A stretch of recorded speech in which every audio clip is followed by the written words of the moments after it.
Мнение академика Ивантира о том, как поднять экономику. Статья из газеты. Еженедельник «Аргументы и факты» номер 35/28/08/2019. Хозяйство РФ сейчас стабильно как никогда. Профицитный госбюджет, рекордные валютные резервы, умеренные инфляции. Вроде бы есть все, о чем мечтали реформаторы 90-х, но при этом промышленность и доходы людей еле растут.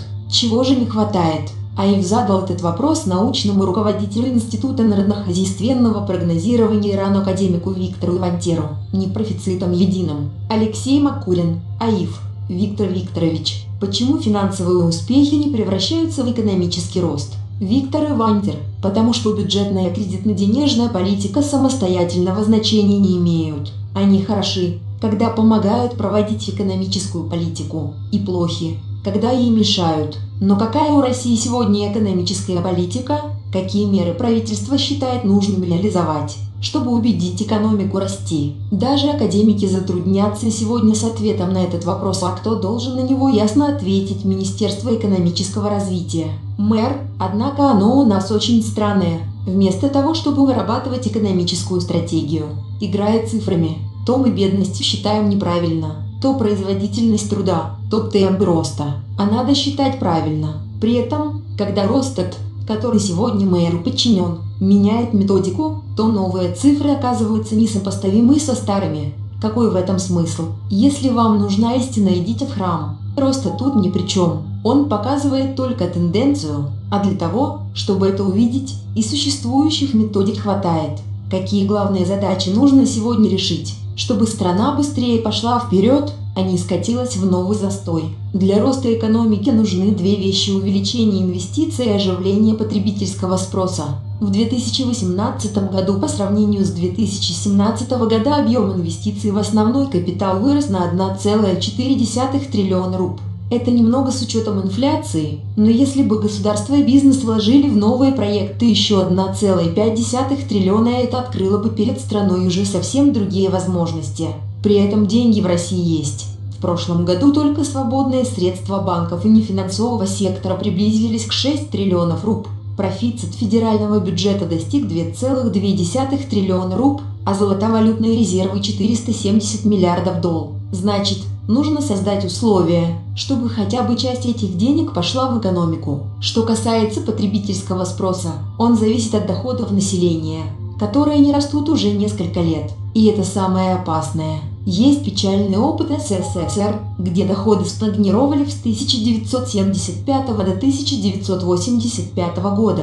Как показывают наши расчеты, в эти годы жизненный уровень народа не падал, но и не рос. И помните, чем все кончилось во второй половине 80-х. Поэтому доходы людей главное, чем должны заниматься мэры правительства. Время решать и делать, какие новые законы и реформы нужны. Все правовые механизмы уже есть, а реформы всем уже осточертели. Важнее на базе достигнутой стабильности без всяких революций добиться выполнения уже принятых решений. В России за последние 30 лет построена рыночная экономика. Да, она не похожа на идеальную модель, основанную на свободной конкуренции. А где похоже? Наша экономика соответствует особенностям нашей страны. И нужно думать теперь не о том, как ее реформировать, а о том, как в ней нормально жить. Что это значит, скажем? Часть экономистов твердят о том, что для роста инвестиций надо поменять политику Банка России, чтобы сделать доступнее кредит. Но у нас разные секторы экономики в разы отличаются друг от друга по технологическому развитию, квалификации работников, конкурентоспособности на рынках. Это означает, что макроэкономические инструменты, которые работают в сбалансированной экономике, у нас работать не будут. Если я завтра снижу ставку до 5%, ничего не поменяется. Нашу экономику одним аршином не измерить. В разных отраслях нужно проводить разную политику. Хороший пример меры, уже обеспечившие взрывной рост в сельском хозяйстве.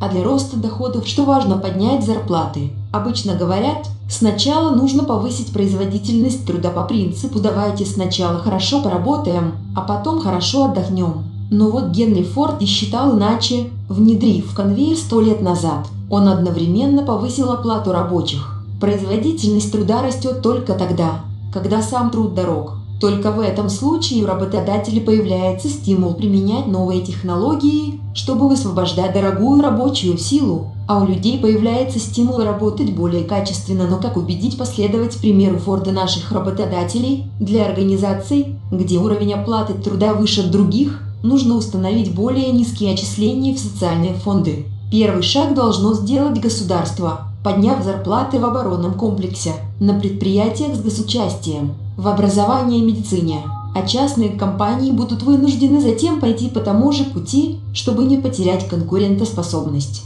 Кстати, этот метод уже был использован в армии. Наши вооруженные силы стали совершенно другими после того, как несколько лет назад там выросло денежное довольствие, сократилось количество военнослужащих, появилась новая техника. Ваше заключение.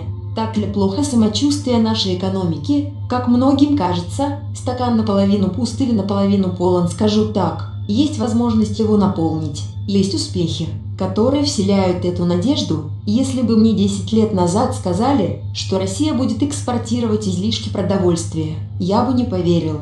Но это реальность. Для этого было достаточно дать ЛУ доступные кредиты и защитить свой рынок от импортной пищевой продукции.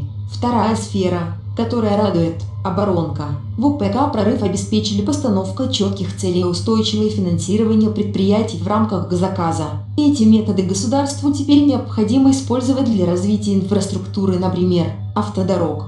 Третий успех – мегапроекты. Олимпиада в Сочи. Чем по футболу. Крымский мост. Все эти проекты были ориентированы не на сиюминутную окупаемость, а на решение стратегических задач развития регионов, где они были реализованы. Одновременно они простимулировали рост в других регионах и отраслях, а осуществились благодаря политической воле. Власть взяла на себя ответственность за эти проекты. У всех остальных была одна главная задача – строить. Нужно тиражировать методы, которыми были достигнуты эти успехи. Нужно нормально вести себя по отношению к собственной экономике, дать каждой отрасли то, что ей требуется, а не пугать себя сравнением со странами, от которых мы якобы отстаем в разы.